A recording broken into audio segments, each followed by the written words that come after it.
Dito na ako. Bili ako ng ulam ng mga alaga. Ito na. Butche.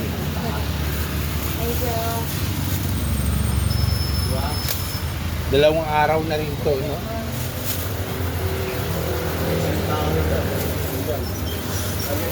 Forty ang ano ko, ha? Ang kala. Ay, puta.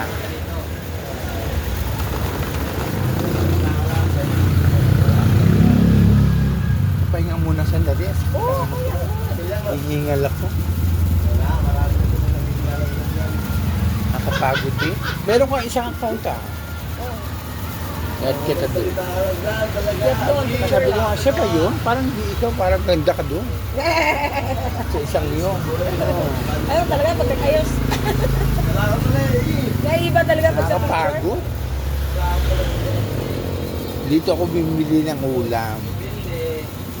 Ulam ng aso.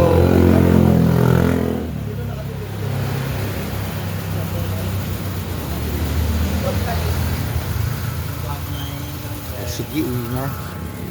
Uwi na ako. 40 ha. Baka mamaya din ibigay ko. Mamaya na, bukas na lang baka pagod-pagod ka. Baka may bilhin ako mamaya. Baka bibili ako. Bye-bye. Uwi na ako. Ito lang nabibili ko. May panahog naman na doon eh. Ang binili ko, butche ng manok. Para sa aso. Mumurahin lang yon, mga pangkain ng aso. Nihiwa-hiwa ko yon. Tapos lalagyan ko lang ng toyo, pakukulaan. Ulam na nila, matakaw na sila doon.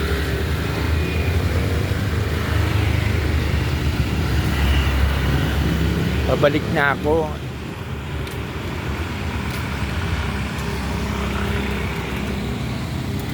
Ito na rin exercise ko.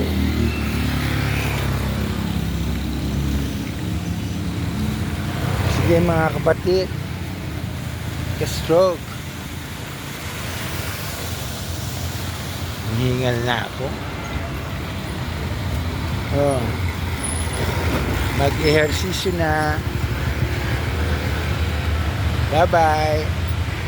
Ito ang buhay ko araw-araw. Kahit nandito ate to, ganito ginagawa ko. Ako yung lumalabas, bumibili.